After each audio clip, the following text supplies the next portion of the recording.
wachungaji kutoka Kenya tumelipokea hili la kufungiwa kwa kanisa la Ufufuo na Uzima la Askofu Josephat Gwajima kwa mshangao mkubwa sana.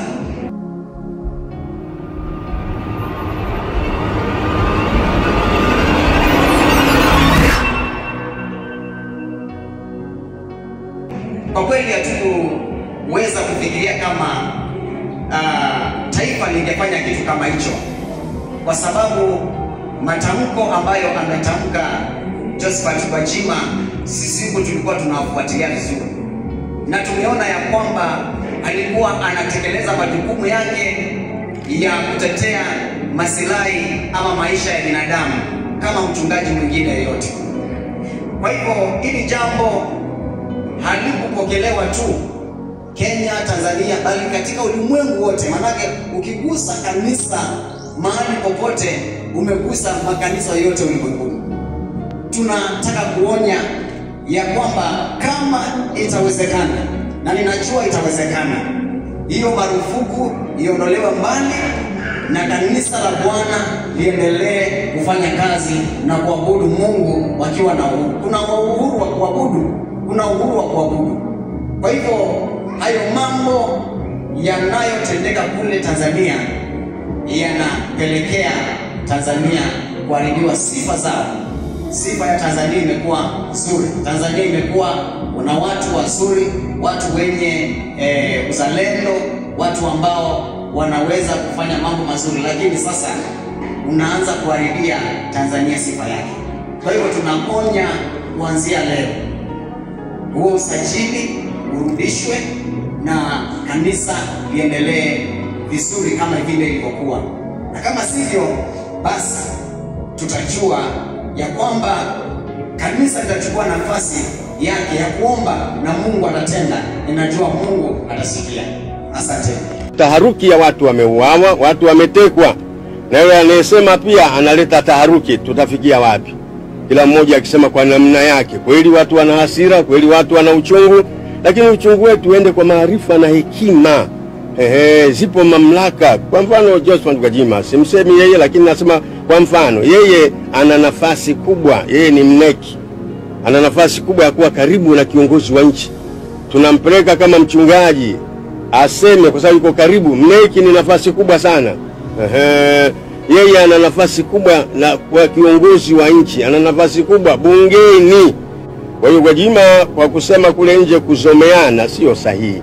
Kama kiongozi wa dini, kama kiongozi katika serikali, umeapa kwa katiba na umeshika Bible.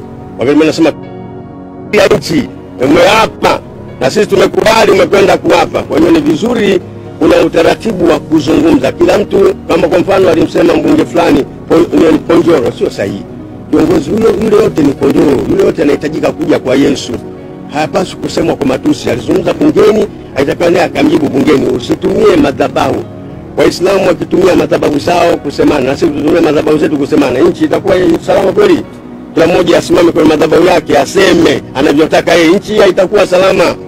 Unaitengenezea jamii kuionyesha Gwajima hajatumia busara, amekuwa ni mkosefu, ni manake ni adui, manake unaungana sasa kwamba huyu awe muhaini kwa namna moja ama nyingine, ama ni mtu ambaye ana hila ndani yake, au alikuwa na agenda binafsi. Manake hicho sasa ndio unachukua msumari kama mchungaji mwenzake ama kiongozi wa dini mwenzake, unagongelea pale kwamba huyu sasa anatakiwa ni halali yake kushughulikiwa kwa kile ambacho amekifanya. Badala yake umeshindwa wewe mwenyewe ambaye unasema kuna hekima inatakiwa itumike, umeshindwa wewe mwenyewe kutumia busara kuweza kujibu yale maswali kwa ajili ya kutengeneza ile sasa level ya amani kwa watu wote. Yani kwamba serikali jinsi ambavyo imemtafsiri Gwajima, bila ambavyo Gwajima mwenyewe jinsi ambavyo amejaribu kupresentika kwa watu kwa namna jinsi ambavyo watu wamemwelewa. Kwa hiyo wewe mwenyewe ulikuwa unatakiwa uchukue jukumu sasa kama mpatanishi, kwa sababu wewe umeshindwa kutumia ile nafasi ya kuwapatanisha sasa. Bali umeegemea upande mmoja wa watu ambao wanamuona Gwajima amekosea, kwamba amekuwa mwenda wazimu, ana hila, ana ushetani ndani yake. Kwa hiyo unataka kutengeneza upande huo sasa uwe wewe upande mwingine wa kumgandamiza ndugu yako ambaye ni mhubiri mwenzio kwa kosa alilolifanya kutokana na mtazamo wako. Unataka sasa watu wanaokufuata wewe na wale ambao wameendelea kumsikiliza Gwajima kwa kosa lile ambalo unaliona limefanyika, umeshindwa kusimama wewe kama kiongozi wa dini, kama mzee, ili kuwapatanisha serikali pamoja na Gwajima. Sababu wewe unaegemea sasa kwa ajili ya kumgandamiza Gwajima ili aonekane alichokifanya hakifai, kwamba yeye anachochea maovu, yeye anachochea vita, yeye anachochea mfarakano.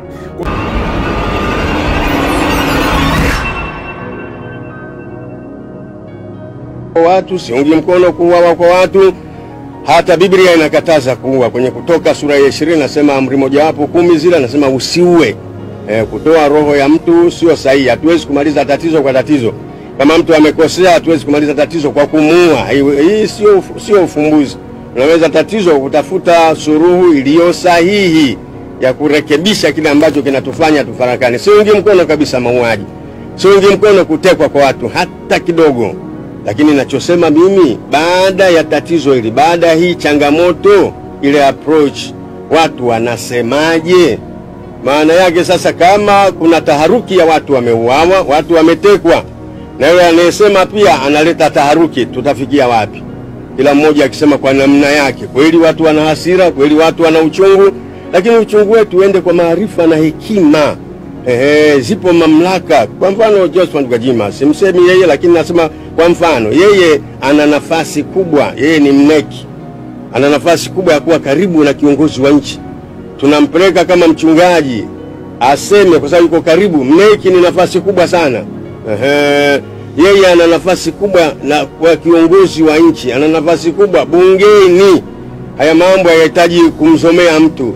Ikitokea changamoto hatupaswi kuzomea, kutoka nje kuzomea. Una nafasi ya kuwa karibu na mheshimiwa rais. Na ndio maana ya sisi hata viongozi wa dini kuwapeleka viongozi wetu wa dini wenzetu wafike pale mahali ambapo wanaweza kusema karibu na kiongozi wa nchi. Na hii ilikuwa kwa Nabii Nathan. Nabii Nathan, Daudi alipochukua mke wa jemadari wake Uria, Bathsheba, akalala naye, alafu akampeleka Uria kwenye mstari wa mbele vitani ya uawe. Nabii Nathan Mungu akamtuma kwa Daudi, akatengeneza mfano. Daudi alikuwa na nafasi, Nathan alikuwa na nafasi kubwa ya kuweza kuzungumza na mfalme. Huwezi kusema mtu mwenye nafasi kubwa kama sisi oya tu, unasema tu wewe una nafasi kubwa. Gwajima ana nafasi kubwa, mneki. Gwajima anakutana na mheshimiwa rais wakati wote ule. Mimi siwezi kumpigia simu rais, ndio naweza kusema vyote vile. Lakini watu wenye nafasi kubwa, wenye ukaribu na kiongozi wa nchi, hawapaswi kusema kama watu wa kawaida. Wao ile nafasi walionayo sio ya kawaida. Hatukumpeleka pale na maombi yetu aseme kama mtu wa kawaida. Alikuwa aseme kama kiongozi, kama Mungu amempeleka pale. Nathan alimwambia Daudi, akamwambia kuna mtu amekuja mgeni kwake, akaacha ng'ombe zake wengi, akachukua ng'ombe wa jirani yake akamchinjia mgeni. Akamwambia Daudi, Nathan, mtu kama huyo afanye nini? Daudi akasema kwa haraka sana, mtu anapaswa kuuawa. Nathan akamwambia, mtu huyo ni wewe. Umeacha wake zako wengi, umechukua mke wa jemadari wako. Kwa nini? Nathan alikuwa na nafasi. Kwa hiyo Gwajima kwa kusema kule nje kuzomeana sio sahihi. Kama kiongozi wa dini, kama kiongozi katika serikali, umeapa kwa katiba na umeshika Bible. Wakati nasema nchi umeapa na sisi tumekubali, umekwenda kuapa. Kwa hiyo ni vizuri kuna utaratibu wa kuzungumza. Kila mtu, kama kwa mfano alimsema mbunge fulani Ponjoro, sio sahihi. Kiongozi yule yote ni kondoo, yule yote anahitajika kuja kwa Yesu. Hayapaswi kusemwa kwa matusi. Alizungumza bungeni, haitakiwa naye akamjibu bungeni. Usitumie madhabahu. Waislamu wakitumia madhabahu zao kusemana, na sisi tutumie madhabahu zetu kusemana, nchi itakuwa salama kweli? Kila mmoja asimame kwenye madhabahu yake aseme anavyotaka yeye, nchi haitakuwa salama. Ogopeni vita wapendwa. Mimi nimeishi Kongo, nimeenda South Africa, nimeenda Rwanda na Burundi. Mimi najua prison, najua maisha yote. Watu wa bunduki miaka nyuma, maisha yote tunayafahamu. Kwa hiyo ogopa, tuko huru hivyo na kula mikate. Biblia inasema katika Mithali sura ya 15, heri ndio kavu pamoja na amani kuliko chakula kinono na mafarakano. Na nafuu hivi wakati mwingine tupo hivi, tunafanya kazi zetu, uko madhabahuni unahubiri, chuma ikilia madhabahuni, ukifungua mdomo haleluya, chuma imelia mdomoni. Meno yote yameng'oa na risasi. Hakuna ibada kwenye mafarakano. Na yanaanza hivi pole pole. cheche hii italeta moto. Na mimi naisema hii, kuna watu wanakatukana tukaneni. Mimi kutukana napenda. Yani nimetukana tangu niko mimba ujue. Matusi, kwa hiyo nimeshazoea. Kusanyeni chambatusi wenu tukaneni, lakini nasema ukweli. Hiki kinachoendelea sio sahihi. Hapa tusilete udini eti rais kwa sababu Muislamu, si rais mwanamke. No. Tunahitaji kutunza nafasi ya mtu, na hasa kwa ninyi ambao mko nafasi za juu. Namna gani mzungumze? Sisi wao huko chini tunaweza kusema chochote. Lakini ambao tumewapeleka nafasi ya juu, mnaweza kuonana na kiongozi wa nchi. Hatupaswi kusimama kusomea kwenye madhabahu. Madhabahu sio kazi yake kusomea.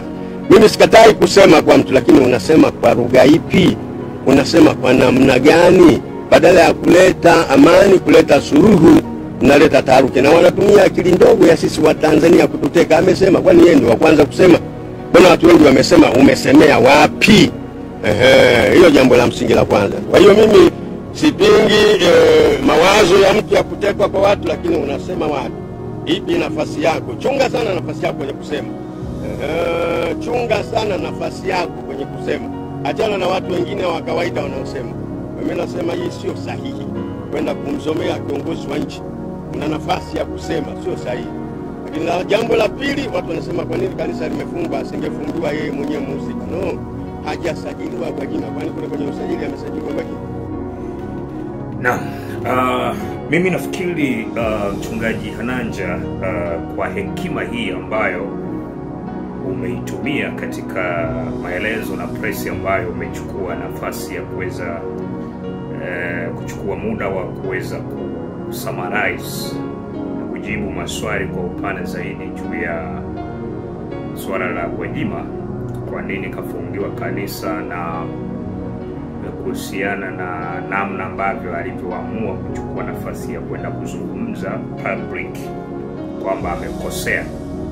Mimi nafikiri hekima yako nina mashaka nayo, kwa sababu kutakuwa na kitu fulani ambacho ninahisi kama hakiko sawa nyuma ya pazia. Kwa sababu ikiwa wewe ni kiongozi wa dini na unaona labda kiongozi mwenzako amekosea, na wewe unakuja hadharani na yeye unamkosoa hadharani, wewe kama kiongozi wa dini, sasa tuamini kipi ambacho kipo hapa? Mimi nafikiri press yako kama inanipa mashaka kwa mimi binafsi kwamba kuna kitu kiko nyuma, kinaweza kikawepo kitu ambacho kiko nyuma yake juu ya hili jambo ambalo unajaribu kulifafanua tena.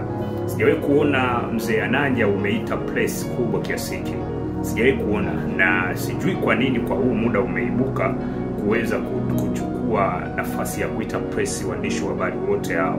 Hii nguvu yote ambayo umeitumia kwa ajili ya kumclash Gwajima, kwa kwamba wewe kwa fikra zako kama mwenye hekima, mzee mwenye hekima ambaye na mimi nilikuwa naamini pia wewe ni mzee mwenye busara, lakini katika hili nahisi nimepata mashaka makubwa juu yako. Na mimi kwenye kweli nasimamiaga tule kweli, ndio maana mimi ni respect kwa kipindi fulani kwamba wewe ni mtu ambaye uko kwenye ukria, lakini nina mashaka na hii press yako kwa kile ambacho umeamua kusummarize. Kwa sababu kama utachukua hatua kama wewe kiongozi mwenzake wa dini, umemuona kiongozi mwenzio amekosea, umenielewa? Sasa kama amekosea kiongozi mwenzako, unawezaje kwenda kumshushua? Maana yake na wewe mwenyewe unachukua kosa lile lile kuweza kutengeneza ubaya wa Gwajima kuweka hadharani, badala ya kuona kwamba kiongozi wa dini umfichie kwamba huyu sasa rafiki yangu, ndugu yangu, mdogo wangu amekosea. Hekima aliyoitumia sio njema. Kwa hiyo ulikuwa unatakiwa utumie hekima kuweza maneno yako kujibu mbele ya halaiki. Maana yake unaposummarize hivyo na kutoa mifano, ni kama vile vile alivyotoa mifano Gwajima, kwa sababu Gwajima alitoa mifano inayohusiana na watu, na wewe umetoa mifano kupitia Gwajima. Maana yake umeenda kwenye point ile ile ya kumkosoa Gwajima hadharani. Kwa lengo hilo sasa unachukua nafasi ya kutengeneza wingu la watu kuweza kumuona Gwajima amekwafyozika, yani alikuwa hana ufahamu. Maana yake unaitengenezea jamii kuionyesha Gwajima hajatumia busara, amekuwa ni mkosefu, manake ni adui, manake unaungana sasa kwamba huyu awe muhaini kwa namna moja ama nyingine, ama ni mtu ambaye ana hila ndani yake au alikuwa na agenda binafsi. Manake hicho sasa ndio unachukua msumari kama mchungaji mwenzake ama kiongozi wa dini mwenzake, unagongelea pale kwamba huyu sasa anatakiwa, ni halali yake kushughulikiwa kwa kile ambacho amekifanya. Badala yake umeshindwa wewe mwenyewe ambaye unasema kuna hekima inatakiwa itumike, umeshindwa wewe mwenyewe kutumia busara kuweza kujibu yale maswali kwa ajili ya kutengeneza ile sasa level ya amani kwa watu wote, yani kwa serikali jinsi ambavyo imemtafsiri Gwajima na bila ambavyo Gwajima mwenyewe jinsi ambavyo amejaribu kupresentika kwa watu kwa namna jinsi ambavyo watu wamemwelewa. Kwa hiyo wewe mwenyewe ulikuwa unatakiwa uchukue jukumu sasa kama mpatanishi, kwa sababu wewe umeshindwa kutumia ile nafasi ya kuwapatanisha sasa. Bali umeegemea upande mmoja wa watu ambao wanamuona Gwajima amekosea, kwamba amekuwa mwenda wazimu, ana hila na ushetani ndani yake. Kwa hiyo unataka kutengeneza upande huo sasa uwe wewe upande mwingine wa kumgandamiza ndugu yako ambaye ni mhubiri mwenzio kwa kosa alilolifanya kutokana na mtazamo wako. Unataka sasa watu wanaokufuata wewe na wale ambao wameendelea kumsikiliza Gwajima kwa kosa lile ambalo unaliona limefanyika, umeshindwa kusimama wewe kama kiongozi wa dini, kama mzee, ili kuwapatanisha serikali pamoja na Gwajima. Sababu wewe unaegemea sasa kwa ajili ya kumgandamiza Gwajima ili aonekane alichokifanya hakifai, kwamba yeye anachochea maovu, yeye anachochea vita, yeye anachochea mfarakano. Kwa hiyo kama kiongozi wa dini ulikuwa unatakiwa kusimama sasa, kama wewe unayesema una busara mzee, ulikuwa unatakiwa usimame kwa lugha na hekima sasa, ambao unasema una hekima, ulikuwa unatakiwa usimame na hekima ya katikati, kwamba hawa ndugu yako amekosea, ndio, lakini sasa kama amekosea uko public katikati ya watu, unataka kujenga amani, ulikuwa unatakiwa kuongea busara ambao unahitaji wewe, ni hekima ya kuwaunganisha hawa, kuwepo na level moja, kuwe na mizani kwamba Gwajima ameongea akiwa na lenga pointi 1, 2, 3, japokuwa hajafika kwenye lengo la kutumia lugha iliyofasaha. Sasa ina maana hapo ulikuwa unatakiwa utengeneze sasa kati ya Gwajima, utengeneze kati ya serikali, ili hawa watu wasiwe maadui kupitia watu wanaowaongoza. Lakini ukisema hivyo kwa kutolea mifano upande mmoja, maana yake unakuwa kuna jambo ambalo nahisi kama haliko sawa. Kupitia hiyo hekima na hiyo press yako ninaanza kupata wasiwasi nayo, na sijawahi kuona kama umeweza kuita press hata siku moja ukawa unazungumza vitu kama hivi, yani kujaribu kufafanua. Kwa hiyo nina mashaka kidogo na hii press yako, kwa sababu kama Biblia inavyozungumza, heli wapatanishe. Sasa wewe umeona hawa watu wanahitaji hekima, wanahitaji upatanisho kama mzee mwenye busara, mwenye hekima ambayo tunakutegemea kwenye taifa hili. Na hata mimi mwenyewe naamini una hekima mzee. Maana yake ulikuwa unahitakiwa sasa hawa ambao wamepishana, wamegombana, sasa ulikuwa unatakiwa ujitokeze wewe sasa uonyeshe hekima yako ya kuwaweka sawa, kuwe na mizani, kuwe na kipimo, mizani. Ulikuwa unatakiwa ipime mizani ipate kuonekana, sio kuegemea upande mmoja wa Gwajima kwamba amefanya makosa, sijui imekwenda imerudi hivi, ametumia hajatumia hekima, ameshindwa namna jinsi ya kuongea na vitu kama hivyo. Kwa lazima uelewe. Lakini pia kwenye upande mwingine, wakati unatoa fafanuzi, unatolea maelezo haya ya kupitia vyombo vya habari kama hivi, wewe kama kiongozi ambaye unakusikiliza mzee sasa unayesema mwenye hekima, uelewe kitu kimoja, kwamba kuna wananchi pia. Unatakiwa na wewe pia unatakiwa uweze kugundua hekima ya kujua kwamba sasa unapoongea wewe kama wewe, unataka wakuchukulie vipi wale ambao wengine hawaiamini serikali na wale wanaomwamini Gwajima. Unataka sasa wewe wakuchukulie vipi? Maana yake sasa ukisema nimekubali kutukanwa, nimekubali kufanyaje, hiyo sio busara.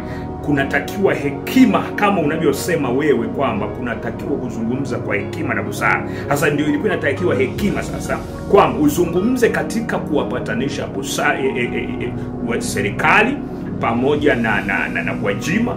Sasa urudi sasa kwa wananchi, unawashepu vipi? Kwa maana hapo umezungumza lakini umeshindwa kuconclude, yani conclusion yako imeshindwa kubeba mizani ya kuhakikisha kwamba hapa sasa hakuna mtu anayebaki ana mzigo.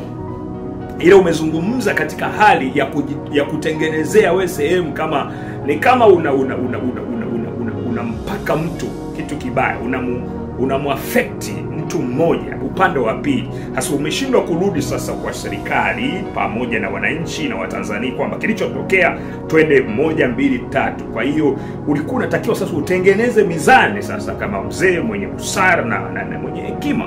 Lakini sasa kwa namna ambavyo unavyojaribu kupresenti tunapata mashaka sana. Je, swali ambalo naweza nikajaribu kujiuliza, je, kwamba kile ambacho yeye Gwajima ndio amefanya makosa, ndio sasa amefanya makosa, tukubali kwamba amefanya makosa Gwajima.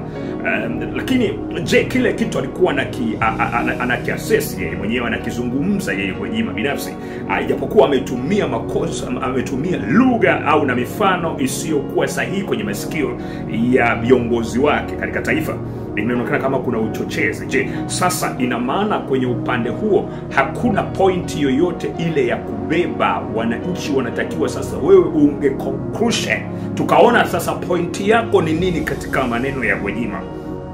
Pointi yako ni nini? Je, hajaongea hata neno la maana la msingi Gwajima? Hajaongea hata neno la kusikilizwa ama lenye fakta, hata kama ameonekana kichaa, ameonekana mwenye makosa katikati ya watu? Je, katikati ya maneno yote ya Gwajima hakuna hata neno moja la kuweza kuokota na kuifanyia kazi? Ikiwa kama umekuja kusummarize ama kutoa jibu, je, ni wapi sasa ambapo angalau kwa ambapo alichokizungumza Gwajima unakitohoa na kukijengea msingi kwamba, lakini kwa kile ambacho amekizungumza Gwajima 1 2 3 kina mantiki hii na hii. Kwa hiyo ina maana hapo ndio ulikuwa unatakiwa ujenge sasa kwamba pamoja na kwamba Gwajima ana makosa, lakini kwa 1 2 3 kuna hiki. Maana umeamua kusummarize maneno ya Gwajima kama mwenzake kiongozi wa dini. Lakini kusummarize maneno yako lakini unayaachia juu, inakuwa kama unaraumu, unakuwa kama unasema mifano ya kwamba wafungiwa makanisa waliofuata nimerudi. Ni kweli ni vizuri sana namna ambavyo kwamba serikali ichukue jukumu la kufungia makanisa ambayo yako kinyume na utaratibu wa kiserikali. Hiyo ni fakta, iko sawa, kwa sababu hata mimi nimepiga kelele sana juu ya makanisa ambayo yamekuwa yakisajiliwa pasipokuwa na misingi, ni mifumo mizuri katika taifa hili, kwa sababu kunako watu wengi ambao wanaibuka tu wanafanya vitu vya kuwaumiza watu wenzao.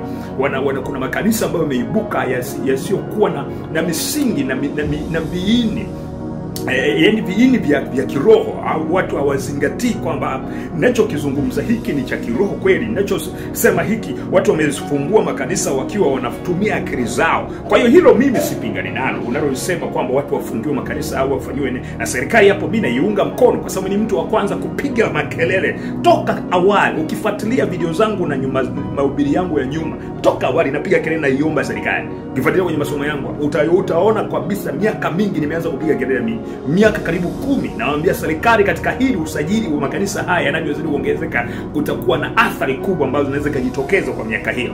Lakini sasa hivi ndio linazungumzika leo. Watu wengine tumeshazungumza muda mrefu. Hilo mimi si naliunga mkono. Lakini sasa kupitia huo mfano wako wa kuzungumza sasa Gwajima, yani umetolea mfano, haujasummarize vizuri sasa kama mzee mwenye busara.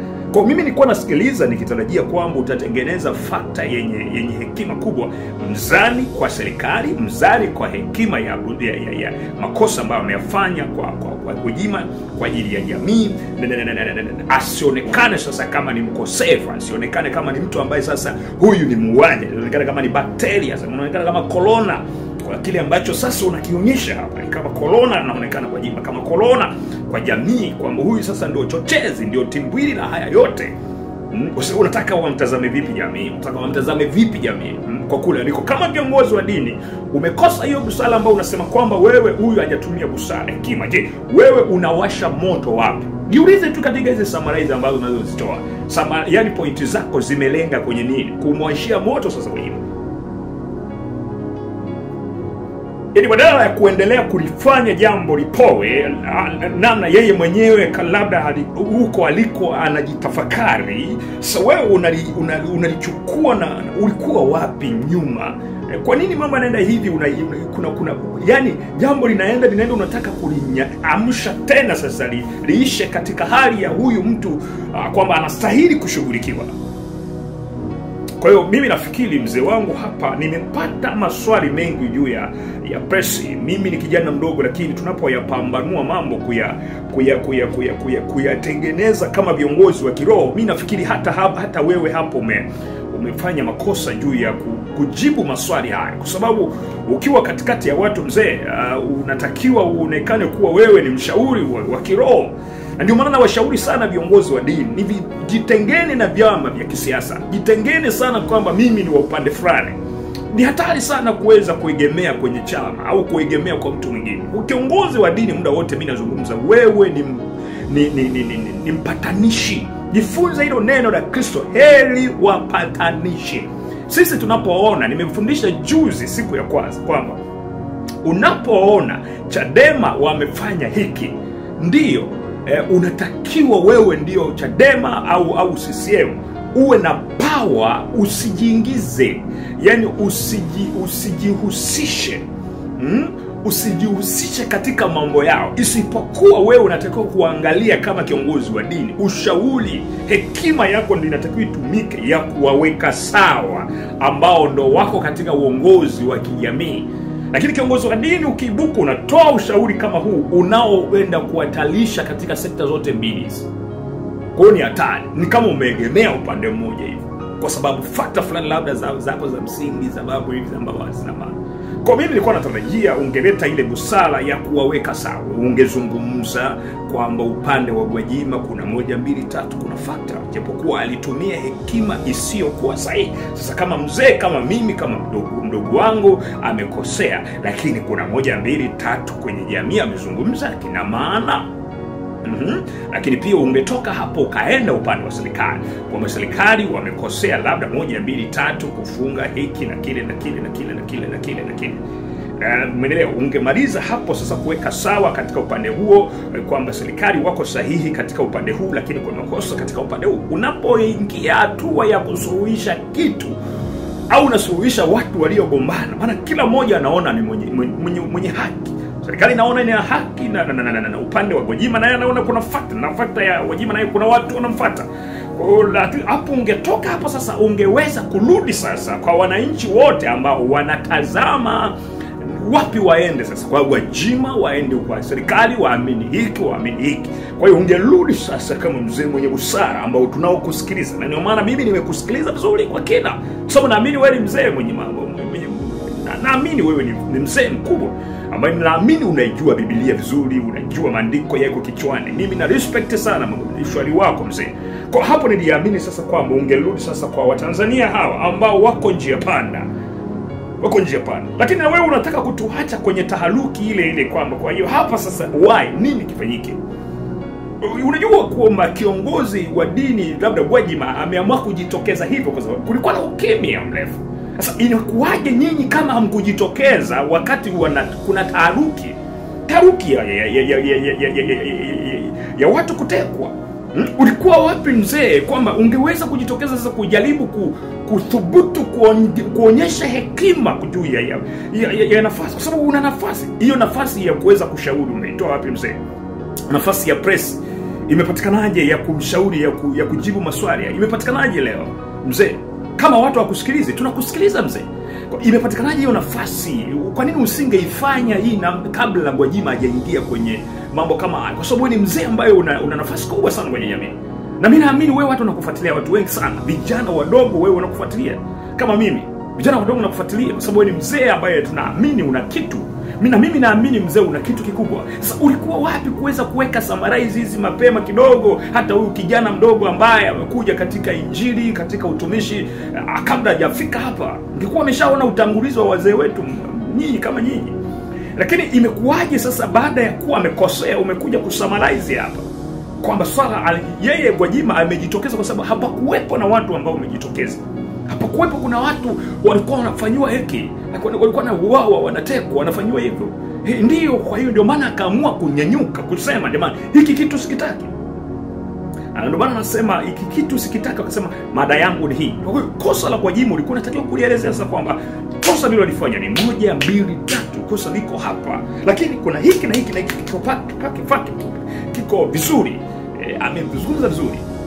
amezungumza vizuri. Kama una summarize kwa watu wote wakae katika mioyo mizuri, upande wa serikali wakae katika mioyo mizuri, upande wa nini wakae katika mioyo mizuri, kusiwepo na ule uadui na uasama. Sababu mzee umetengeneza tayari, umetengeneza kitu ambacho hakiko sawa. Unaposema wanitukane, wanifanyie, wewe ukiwa kama kiongozi unapokuwa unaongea, ukizungumza, psychology ukitengeneza watu wa kutukane, maana yake uamini kile unachokipresent. Uamini kile kitu unachokiongea. Uamini kile tunachokiongea. Kwa mimi nafikiri mzee hapa umeshinda kuliweka sawa kupitia busara na hekima ambayo nimeiona. Kwa hiyo ndio maana mimi binafsi nimepata mashaka makubwa juu ya hii press yako. Nimepata mashaka makubwa sana mzee wangu Hananja. Kwa sababu niko natarajia hekima na busara. Hekima na busara, hekima na busara, hekima na busara itumike hapa.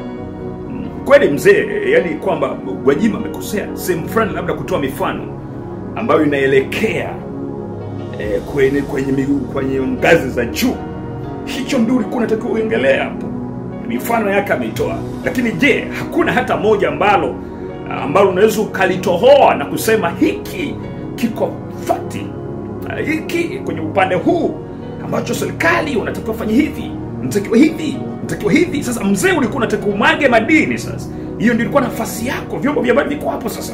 Ulikuwa unatakiwa umwage hekima yako sasa kwa serikali. Ndio kuna nafasi, kwa sababu kulikuwa na press. Hiyo press sasa ilikuwa na faida gani? Yani conclusion ya maneno yote na ushauri wako. Ulikuwa unatakiwa umwage sasa hekima yako. Hekima yako. Angalia sasa hivi wewe ndio umetawala kwenye mitandao ya kijamii. Sasa ulikuwa unatakiwa umwage madini sasa kwamba kwa taifa lako kama mzee unatuhusia sisi. Unamhusia Mama Samia, unawahusia polisi, unawahusia wananchi, unawahusia wachungaji, maaskofu kwamba katika hili sasa kwa sababu 1, 2, 3 inatakiwa kutokea hiki. Lakini mzee umetoa hekima na ushauri na majibu ya maswali. Sikiliza mzee nikwambie. Unapokuwa unasikiliza waandishi wa habari wanakuuliza swali, na ndio maana kuna kipindi niliweza kuongea jambo la Japhet Zablon Singers, waimbaji wa nyimbo za Injili. Nikaona huyu mdogo wangu Japhet Zablon, nilimwambia jambo moja. Mdogo wangu unajua sisi hizi mic tumezipokea muda mrefu. Tumeanza kuzipokea hizi mic muda mrefu. Manake mwandishi anaweza kuja kwako akakuoje swali, lakini ile swali ukishindwa namna ya kulijibu linazalisha athari kubwa sana kwako na kwa wale wanaokusikiliza. Unaweza kupoteza watu kupitia kujibu maswali yako. Kwa hiyo unapojibu maswali yale ya watu kama kiongozi, kama mtu ambaye unatakiwa kuigwa, kama mfano, kama model wa watu wengi, unatakiwa na busara, ujue unapojibu swali uwe umeweka mizani. Uweke mizani. Hususan sana wewe ni kiongozi wa dini. Kwa yule kijana wa Zablon, mdogo wangu kabisa Japhet. Nani huyu nani huyu nani Zablon, mdogo wangu kabisa huyu Zablon, mdogo wangu kabisa. Vizuri, tunaongea vizuri, lakini ghafla akawa amefuata na waandishi wa habari hivyo wakawa wamefanyaje? Wamemjibu, wamemuuliza maswali juu ya mimi kwamba nimefanyaje, nimezungumza vitu fulani ambavyo namna alivyonijibu ningelikuwa mimi sina ufahamu. Maana yule ningemfanya kuwa adui, ningemfanya kuwa ni mtu ambaye ni mbaya kwangu, lakini nikajua bado yani hajapevuka kuwa superstar, hajapevuka kuwa mtu maarufu, hajapevuka kujua kwamba umaarufu una fakta gani, una nini ndio anaingia. Kwa hiyo niligundua kwamba Japhet Zablon ndio wanaanza kuingia kuwa maarufu. Kwa hiyo lazima kuwa na ufahamu na uelewa wa kuwa mbele ya right ya mic unazungumza kitu gani. Ukiwa kama kiongozi, jamii inakuangalia. Kwa hiyo usimfurahishe mwandishi wa habari kwa miemko kwa muda huo ukajibu swali ambalo litakuwa lina mizani, litakuwa limewakosea huku na kule, linakosea huku na kule. Ndio maana nikazungumza hivyo. Kwa mimi mzee, mimi nafikiri hapo ulitakiwa utengeneze mizani sasa kwa serikali, kwa kile kinachoendelea, kwa Gwajima, kwa kile kinachoendelea, na kwa wananchi wako sasa, na kwa hawa wote. Halafu baada ya hapo unakuja kutuleta pamoja, na ndio heri wapatanishi. Heri wapatanishi mzee wangu. Kwa hiyo mimi nimeona hapa mzee, nimeona kama nina mashaka na press, kwa sababu hii press ungeifanya kipindi hicho ambapo kabla huyu Gwajima hajajitokeza, ilikuwa inawezekana. Ukisema wewe ni mtu wa kawaida ni uongo mzee. Watu wanakusikiliza sana. Ukiona hata mimi mwenyewe na respect wewe, unasikilizwa sana. Unasikilizwa sana. Nakusikiliza sana. Nakusikiliza. Unafuata na mimi nakukubali mzee. Lakini kitu nimeona kama kuna kitu kiko nyuma kidogo ambacho hakiko sawa. Mimi hiki kitu sijakielewa vizuri mzee. Sikiungi mkono. Sikiungi mkono kabisa juu ya namna summarize zako ulizozitoa katika hili. Tuendelee kuwa wapatanishi kama viongozi wa dini. Narudia na kumaliza kwamba tuendelee kuwa busara yetu kuwa wapatanishi wa mambo yanapotokea katika taifa. Sisi kama viongozi wa dini tunatakiwa tuna busara kubwa. Tunapoona watu wamefarakana, sisi ndio tunatakiwa tuwe suluhisho. Ndani ya vivyo vyetu tunachokiongea lazima sisi tuwe suluhisho. Tuwe sehemu ya kubalance hawa watu wasiendelee kukwazana. Ndio maana nimesema lazima tujenge tabia ya kuwashauri, ya kuweka usawa wa Chadema na sisi viongozi tubaki sehemu moja, tuache kuegemea vyama. Ni hatari sana kujiangalia wewe mwenyewe peke yako. Unashindwa kuangalia watu wengine. Mimi nakwambia, ni hatari sana viongozi kujiegemesha kwenye vyama. Ni hatari sana kujiegemesha kwenye chama fulani. Ni hatari sana. Yaani kwamba huko uanze kuingiza huko, kufungamana na chama. Chama fulani, Chadema, CCM. Wakikosea hawa, kwa sababu ndani ya hawa ni wanadamu. Wewe kama kiongozi wa dini unatakiwa kuangalia tu fakta, wako kwenye haki. Utashauri. Sasa ukibaki kushauri, sasa hapo ndio utashauri na utakuwa na nguvu na mamlaka ya kushauri. Maana utakuwa upendelee sema yote. Utaongea kosa liko hapa, kosa liko hapa. Utaweka mambo sawa, utarudi haki iko hivi. Haki iko hapa, mzani uko hapa. Ndio tunatakiwa tusimame hivyo. Nje na hapo, unajua sisi tunaongea tu, tusituache kuongea vitu vingine vya kuegemea upande. Heri wapatanishi, tunatakiwa tuwapatanishi. Sisi tumevaa vazi la Kristo duniani.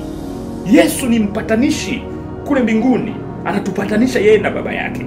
Na sisi kama watoto wake aliotuacha hapa kama wafuasi wake, ni wapatanishi wa dunia hii, ni wapatanishi wa vyama, ni wapatanishi wa viongozi. Sisi sio watu waegemea sehemu moja, ni wapatanishi na ni washauri wa hekima. Wapatanishi, mabona mgogoro sehemu fulani. Ni vizuri kunyamaza kama uwezi ukaongea. Ni vizuri kunyamaza kama uwezi kushauri, kuliko kuongea na kushauri kitu ambacho kitaleta mgogoro. Alafu kazani kwamba unatatua tatizo, kumbe unaongeza tatizo. Chukua nafasi kusema tuwe wapatanishi, tutumie hekima ya kibiblia ili kuweka wote usawa. Mungu awabariki katika jina la Yesu Kristo. Amen.